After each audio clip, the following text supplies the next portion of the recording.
noches, ¿cómo les va? Gracias por acompañarnos como siempre. Soy Carlos Brown. Estamos todos los días viernes a las 22 horas por Canal Rural en nuestro programa El Estado que Viene. Bueno, siempre hacemos una pequeñísima introducción para decir las características de lo que hacemos, que todos ustedes yo creo que lo conocen muy bien, y que se vincula con los análisis que son necesarios hacer en nuestro país, un país complicado, difícil, extraño en muchas cosas, pero que tienen sus explicaciones, que tienen sus razones y que todos las buscamos, a veces no las encontramos, pero las buscamos. Y qué mejor en esta oportunidad que una periodista, una importante periodista y amiga, sobre todo amiga, nos dé una razón de las cosas que nos pasan. Alejandra, ¿cómo te va? ¿Qué tal, Tato? Muchas gracias por la invitación. Para mí es un honor, muchas gracias porque sé de tu compromiso con la política, con los sectores productivos, de toda la vida. Así es. Te agradezco la invitación, es un honor estar acá. Alejandra Gallo, todos ustedes la conocen, una mujer que tiene una vasta trayectoria desde el punto de vista periodístico, en el diario Clarín, en los medios en general, ahora en la televisión, y que bueno, la verdad que siempre nos hablamos y conversamos y vemos cosas que pasan en el país. Y yo te quiero preguntar, ¿estás preocupada? ¿Estás preocupada? Y me preocupa un poco, sí. Me preocupa un poco porque creo que estamos cerrando un año muy complicado desde el punto de vista económico, desde el punto de vista de la inflación, sobre todo de la suba de los alimentos de la canasta básica, que no es un tema de este año solamente ese. La verdad es que es un tema que el gobierno de Mauricio Macri no le ha encontrado la vuelta desde sus inicios. Siempre, desde la salida del cepo, se complicó. Siempre los alimentos han estado muy por encima de los promedios inflacionarios mensuales y eso es un tema que no está resuelto. Entonces, me parece que ese es un tema que va a tener arrastre inevitablemente para el año que viene, y un nivel de actividad, bueno, esta semana el Fondo Monetario Internacional, que está realizando su asamblea anual en Washington, acaba nuevamente de corregir para abajo la proyección de crecimiento de toda América Latina, pero también de la Argentina. ¿3% abajo? Sí, es un montón. Es mucho. Y vos sabés muy bien, Tato, que cuando, digamos, no se trata solo de... No es que termina la caída y vos automáticamente, ¿no? Como el sube y baja de mi hijo Vicenzo, baja y sube. No, de a poquito eso se... Sí. Primero hay que ver dónde está el piso, que no está muy claro. Entonces... Qué insólito, ¿no, Alejandra? Argentina, el 3% abajo. Pero la región, no es que esté pasando la super momento, no, claro. Pero Uruguay, Paraguay, Brasil, Perú, Chile, no están abajo. No. Te diría que ni siquiera Brasil, que está viene de una tremenda crisis política y continúa, que aún tiene con un problemas presidente que está siendo cuestionado, muy con cuestionado. Un expresidente preso. Sin embargo, tiene un nivel de actividad superior al nuestro.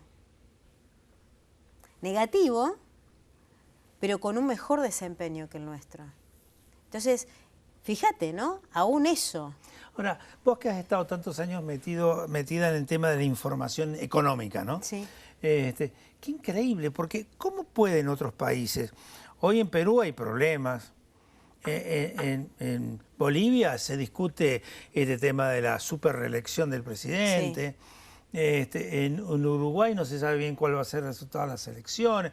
Bueno, en Brasil vos lo has dicho, con Bolsonaro. Creo que es el octavo partido a cual 7 partidos que se fue y ahora entra a un octavo. Es verdad. Bueno, pero ellos como que separan la parte política de la parte económica. Bueno, Chile, ¿no? Chile Bachelet ha podido Piñera, y su presidente actual, han logrado Piñera. Han logrado hacer eso, ¿no? Chile, fíjate, es un país con una extensión similar a la nuestra, pero con menos cantidad de habitantes, compartimos la cordillera, es un país que tiene acuerdos comerciales con 60 países en el mundo. Acuerdos de intercambio con 60 países en el mundo. La Argentina solo con 14. ¿Se puede crecer así? ¿Podés motorizar un sector productivo? Por supuesto que yo no soy de las que creen, y vos lo sabés perfectamente, que hay que abrir el mercado libremente y dejar la regla del mercado obrar sin ningún tipo de monitoreo, sin ningún tipo de auditoría por parte del Estado. No, no creo eso. Pero tampoco creo en una economía que no pueda conectarse, que no pueda conectar los sectores productivos con el mundo, porque el ritmo de los acontecimientos en la economía también son vertiginosos. Y con una economía que necesita crecer y generar empleo y que no lo hace desde el 2011 en la Argentina, realmente es preocupante. Porque además, yo creo que el próximo gobierno, sea el que sea que se elija en octubre, aunque no parece haber muchas sorpresas por lo que dicen las encuestas respecto de las PASO, se encuentra con un tema muy complicado porque la gente está muy agotada. La gente está muy cansada de la inflación. Y sí, tuvimos, mira, con el gobierno anterior de Cristina, tuvimos 5 años de caída de la actividad industrial. Y en este gobierno tenemos 3 años por lo menos. Esto tiene bastante razón Labaña cuando habla de que hay 7 años de caída, ¿no? Entonces vos decís, caramba. Y un reacomodamiento tarifario que no se terminó. No, ahora está paralizado. ¿No? Esperate que se ponga en funcionamiento de vuelta. Y las audiencias públicas que arrancan con el tema tarifario ya en enero o en febrero, y las paritarias, y los aumentos de los combustibles, que finalmente se congelaron, después no, pero el remanente que dicen las petroleras que tienen de aumento latente supera el 15%. Digo, son vencimientos el año que viene, entre enero y mayo, por 26.000 millones de dólares. Digo, ¿cómo me estoy preocupada? La verdad es que veo un horizonte complejo para este año, para el arranque del 2020. Detrás de todo esto, un tema social muy grave, que se vincula fundamentalmente con una caída de la cultura, desaparición casi en esos sectores, de la cultura del trabajo, imposibilitados de acceder al mismo porque no hay condiciones para que lo logren, y aparece la figura del subsidio como la última alternativa, pero que un subsidio que no sirve, en definitiva, es un parche, es un parche, ¿no? Por supuesto que en el mientras tanto puede ser necesario, pero digo, no puede ser eterno. No puede ser permanente. No puede ser eterno. Fíjate el tema de los jóvenes, ¿no? A mí me preocupa muchísimo eso también. La mitad de los jóvenes, 6 de cada 10 jóvenes, casi 6, es 58 el índice, que tienen trabajo, que ya es todo un tema, ¿no? Que tienen trabajo tienen trabajos informales, jóvenes argentinos. De los desempleados, de los más de 2 millones de desempleados que dice el INDEC, que por suerte hoy tenemos un INDEC real. Que mide, ¿no? Que mide... es un mérito. Absolutamente es un mérito y es necesario que se ocurra. Pero digamos, los más perjudicados son los jóvenes. Los más perjudicados a la hora de ese 5% que busca activamente desde hace un año y que reconoce, porque habrá otros que no lo dicen, que busca trabajo activamente y no lo encuentra, son jóvenes y mujeres. Alejandra, vamos a hacer nuestro primer corte. Dale. Y seguimos. Adelante, señor director.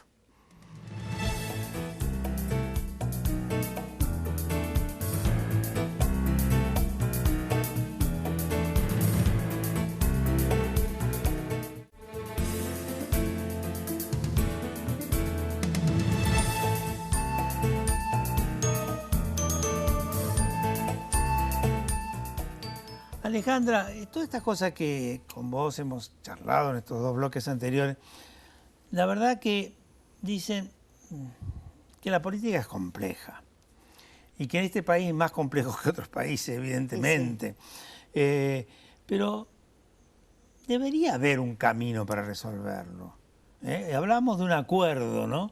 Y yo digo, ¿qué pasó con la mesa del diálogo de los argentinos? Fue eficiente. ¿Sí? Qué brutalidad lo del 2002, ¿no? Sin embargo, se resolvió.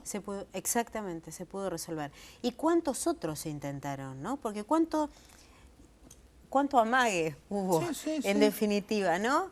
Con los distintos nombres que fue teniendo, vamos a convocarnos, vamos a sentar, y terminó diluyéndose eso. Sí, porque son radiales, radiales, no son plenas. No es esta mesa redonda donde estamos todos los protagonistas. No, y fíjate que Mauricio Macri, en un principio de su gestión, también habló de la posibilidad, estoy hablando de 2015-2016, no de la promesa ahora de campaña en un eventual segundo mandato, de convocar, ¿no?, a todos. Y terminó haciendo acuerdos sectoriales parciales. Vaca Muerta, por ejemplo, que fueron en algún punto buenos, pero para ese punto en particular, no para el contexto. Porque vos podemos hacer nosotros un acuerdo particular por alguna cosa, pero si no tenemos la mesa, ¿no?, que contiene ese acuerdo, el acuerdo también corre riesgo, aunque vos y yo lo hayamos firmado y estemos convencidos. Porque no nos oímos todos y no dejamos todos algo de lo que nos interesaba. Sí. No fue así. Por ejemplo, Carolina Stein es una gran ministra, la verdad que se ha desempeñado con todo ímpetu y ha tratado de resolver los problemas, pero terminó dando más que nadie. Yo me quedo con algo que dijo Grabois en una pregunta que le hicieron a la Nación. De 1 a 10, ¿cuánto le dio el gobierno? 11, dijo. ¿Cómo 11? Señor, ¿cómo 11? Sí. ¿Y por qué hacen lío? Dice, porque con esto no resuelven las injusticias sociales. Con esto nos están asegurando, se están asegurando ellos. O sea, ¿qué faltó? Muy interesante esa declaración. ¿Qué faltó? El acuerdo. ¿No te das cuenta? Él dijo, metan más. Pero es una garantía que ellos están tomando. A mí no me están resolviendo el problema, sigue la injusticia social. Y siguen los reclamos de sus bases. Claro. ¿No? En definitiva te está diciendo eso, tengo la plata, tengo el parche, pero mantengo el reclamo. Y eso se puede trasladar a todos lados. Porque faltó toda la vinculación. En La Nación sale un artículo, estos días salió en La Nación, un artículo muy interesante vinculado con cómo analizar la problemática de los pobres, ¿no? Es desde adentro, nunca desde afuera, desde adentro. Totalmente. Porque la problemática de los pobres es muy compleja. Y es muy distinta la cotidianeidad de esas familias a la cotidianeidad de las familias que no lo son. Entonces es muy difícil entenderse. Volvamos de nuevo, ¿no?, a la cosa del intercambio humano. Humano en el sentido del cara a cara, porque si yo me siento a conversar con otro, pero vos tenés que saber de qué es lo que necesita. Capacitación, desarrollo, hacer alguna cosa para poder generar ingresos propios. Hay que estar. Horizonte para sus hijos de pronto, ¿no? Hay que estar. Entonces, cuando vos no estás, sino que estás... Vuelvo a la figura de las viejas gordas de la sociedad de beneficencia, años 30, 40, ¿no? Está muy bien, es un acto de caridad cristiana, pero no resolvés el problema de fondo y no hay identificación con lo que esa persona necesita. Exactamente, es lo que vos creés que esa persona necesita. Sí. Pero no necesariamente es lo que necesita la persona que está Consecuentemente allí. No existe el afecto profundo. Existe el amor, el cumplimiento, pero no existe el afecto profundo. Y eso no funciona. Entonces, no funciona en el tema social, no funciona la relación con los sindicatos, tenés un mal manejo político con los que te pueden acompañar y aparecen estos resultados. Y ese es verdaderamente un tema muy importante a futuro, ¿eh? El hecho, la pobreza, las familias que tienen trabajo y son pobres, porque ese es un fenómeno muy particular de esta época. No es que solo es pobre el que perdió el trabajo. Aquí también se está dando el fenómeno de familias que aún teniendo trabajo, no porque no haya muchos que lo hayan perdido, pero digo, aún teniendo, tampoco llegan a cubrir sus gastos básicos y el endeudamiento de las familias, ¿no?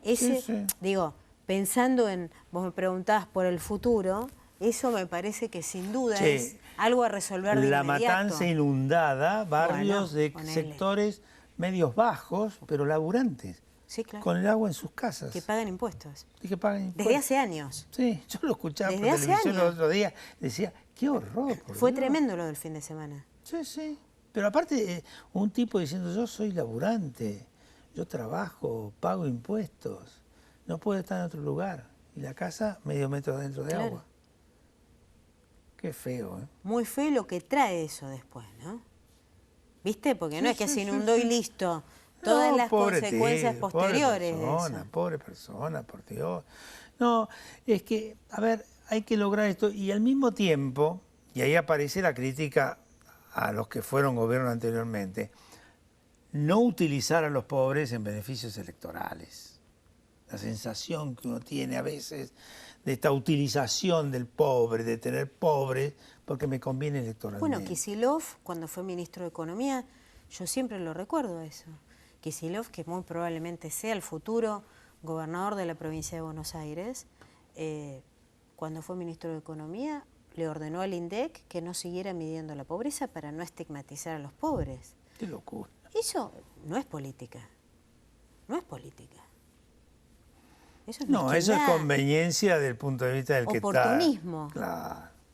¿No? Digo, cada cosa en su medida, ¿no? Porque, y justo en la, digamos, alguien que va a conducir los destinos de una provincia...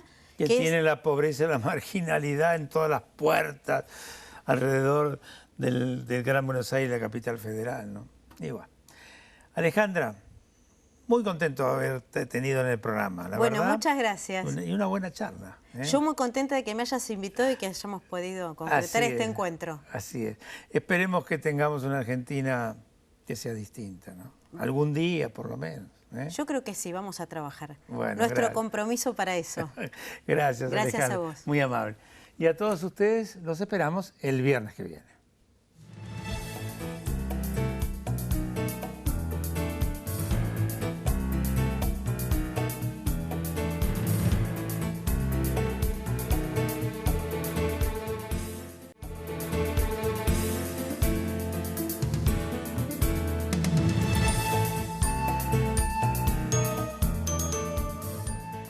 Alejandra, nos vamos asustando de a poquito, pero... Pero hay que ser optimista también, ¿no? A mí me encanta este país y creo que digamos, que tenemos un compromiso importante con él. Vinculado con ese tema del optimismo, ¿vos pensás que fuera el que fuera, que resultara electo el día 27 o en el balotaje, qué pensará hacer? ¿Qué puede pensar hacer un Macri después de que las cosas no le funcionaron estos últimos 4 años? ¿Qué podrá pensar un Fernández después de que fueron gobiernos 12 años y medio y tampoco pudieron resolver estos temas para decir, bueno, aparece una Argentina distinta? Es una Argentina distinta. Yo creo que ya, para mí es una Argentina distinta. ¿Pero a favor o en contra? No, es una Argentina distinta con problemas inéditos. A eso me refiero. Yo espero que ambos equipos, tanto el presidente Mauricio Macri, que apuesta por su reelección y está haciendo anuncios en estos últimos días de campaña. A partir de 2020. Como el de Alberto Fernández, estén trabajando realmente seriamente. Nombro a ellos dos porque son los que hoy indican tienen más chances de ganar la elección de octubre, pero realmente espero que estén trabajando a fondo el tema porque son como muchos frentes al mismo tiempo que hay que desentrañar y de nuevo una sociedad que está agotada. ¿No tenés un poco esa sensación de la gente en la calle? Sí, es una sociedad muy agotada, pero acá pasa una cosa muy especial, ¿no? Que a mi modo de ver es la siguiente. Aquí hay una apuesta permanente a la problemática de la macroeconomía, de la cual yo no estoy en desacuerdo, me parece muy bien porque la macroeconomía manda, y vos lo sabés muy bien. Pero es como que falta, fuera de esa preocupación, falta la preocupación de la cosa cotidiana, ¿no? O sea, yo me ocupo de la macroeconomía, de qué pasa con las finanzas internacionales, con el dólar, con las cuestiones complejas y difíciles de Argentina, la deuda pública, y lo demás va a venir como consecuencia. ¿No viene como consecuencia? Bueno, perdón, joderse, más o menos. Esta es mi sensación. ¿Es correcta? Bueno, ese es un gran tema. ¿Qué va a pasar con las benditas inversiones, ¿no? Que se suponía que iban a venir en la presidencia de Mauricio Macri porque era el color, la antítesis de lo que había antes. Sí, sí, sí. Tampoco vinieron. No. ¿Y ahora van a venir? ¿Aquellas que no vinieron van a venir ahora? Y difícilmente, porque también es un mundo muy complicado, donde la verdad, vos lo decías antes, hay otros países, incluso en América Latina, que te presentan mejores condiciones de inversión. Entonces, ¿por qué venir acá? ¿Por qué venir acá específicamente? El capital tiene miedo siempre. Mira, un economista me dijo cuando fueron los resultados de las PASO, un economista que evidentemente estaba golpeado por el resultado de las PASO, que él confiaba en un mejor desempeño claramente de Macri, y que te diría ideológicamente más vinculado para ese lado. Me dijo una frase que me pareció clara. Me dijo, mira, es tremendo porque por supuesto que hay que respetar la voluntad de las urnas, que son las que mandan, en definitiva, la voluntad de la gente. Pero ¿sabés qué? La gente habló en las urnas, pero los mercados también van a hablar. Y me pareció una frase... Hablaron el lunes, rápidamente. Y siguen hablando los Seguimos teniendo un riesgo país altísimo, seguimos teniendo condiciones muy adversas. Fernández se enojó mucho con Macri porque Macri lo acusó de que esto había pasado como culpa de él, pero en realidad, haciendo un análisis bastante descarnado, hay que decir, bueno, si el que ganó le hubiera insuflado a los mercados optimismo, hubiera explotado para arriba y explotaban para abajo. Bueno, también hay muchas dudas en los mercados, ¿no? Sí. Digamos, ¿cómo va a ser esa sociedad, esa alianza o ese frente de todos gobernando? ¿Cómo va a ser la relación de poder entre Alberto Fernández, Cristina Fernández de Kirchner, Sergio Massa? Has tocado un tema... Eso te lo preguntan en el exterior, digamos. Pero ¿cómo no te lo van a preguntar? Si es cuestión de revolver un poquito los antecedentes, te vas a encontrar con cosas de un absurdo total. Un Alberto Fernández diciendo barbaridades de Cristina, un Sergio Massa igual, Cristina hablando mal de los dos. Decís, ¿cómo se van a entender esta gente? Hoy hay una conveniencia desde el punto de vista electoral, esto es indudable. ¿Qué va a pasar en el gobierno? ¿Qué va a pasar en el gobierno? ¿Qué va a pasar con el sindicalismo también? Porque hoy el sindicalismo se muestra unido, la CTA volvió a la CGT. Hasta por ahí nomás. Claro, CGT, bueno, ¿no? por eso, te dicen, si el peronismo se pudo unir para las elecciones, ¿cómo no nos vamos a poder unir nosotros compañeros? ¿No? De alguna manera es informalmente lo que dicen en la CEDA Sopardo. Ahora, ¿eso cuánto sostiene verdaderamente? ¿No hay? ¿Se limaron todas las diferencias? Es que lo que pasa es que dentro de digamos, este acuerdo que hay en las fuerzas que ganaron en las PASO, hay un poco de todo y muy distinto. ¿Qué tienen que ver la Cámpora o Grabois con los sindicalistas tradicionales? Que además han tenido durante la gestión, las dos presidencias de Cristina Fernández de Kirchner, muchos cimbronazos. Y que recibieron cosas de Mauricio Macri y que, así como la recibieron, Mauricio no la supo trabajar políticamente. Es verdad eso, y quedó ahí, ¿no? Agarraron y dijeron, pelito para la vieja. Tanto los movimientos sociales como las obras sociales sindicales, ¿no? Alguna vez alguien me preguntó en un programa, y yo dije, el mayor pecado que ha cometido el oficialismo es no haber sabido hacer política. Y es la verdad, ellos no han sabido hacer política.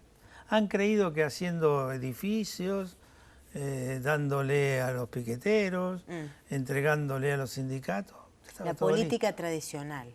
La política del acuerdo, del entendimiento, de la relación, del afecto, de los encuentros, de sentirte cómodo. de la es confianza. importante la de confianza. La confianza, en definitiva. Algunos, viste, va a decir que estoy hablando como viejo político. No, no, son las cosas que existen en el mundo.